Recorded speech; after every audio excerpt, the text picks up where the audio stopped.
नमस्कार.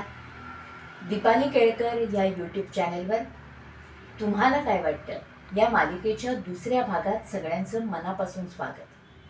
तुम्हाला काय वाटतं या मालिकेच्या पहिल्या भागात आपण स्वर्गीय आणि स्वर्गवासी या दोन शब्दांमधला भेद पाहिला.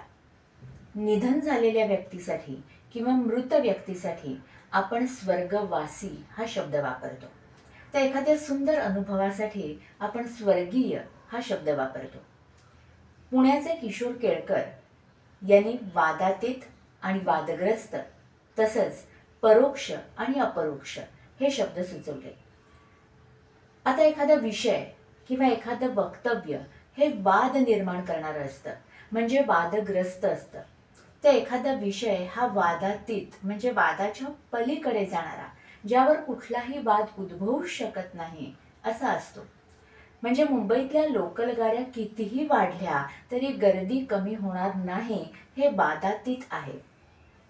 परोक्ष, परअक्ष म्हणजे नजरेच्या आड आणि परोक्षच्या विरुद्ध अपरोक्ष म्हणजे नजरेपुढे. पण परोक्ष आणि अपरोक्ष हे शब्द आपण विरुद्धार्थी वापरतो.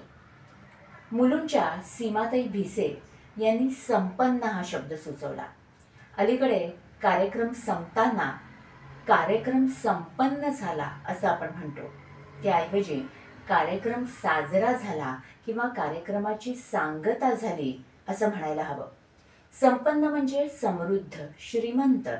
आपली मराठी भाषा ही म्हणी आणि वाक्प्रचार यांनी संपन्न आहे, श्रीमंत आहे, समृद्ध आहे. त्यामुळे कार्यक्रम संपन्न झाल्याऐवजी कार्यक्रमाची सांगता झाली किंवा कार्यक्रम साजरा झाला हे अधिक योग्य आहे असं वाटतं. तुम्हाला काय वाटतं ते सुद्धा नक्की सांगा. मुंबईच्या गीताताई देसाई यांनी फोन केला आणि त्या म्हणाल्या की बोटांनी बोलण्यापेक्षा तोंडांनी बोलावं म्हणून फोन केला.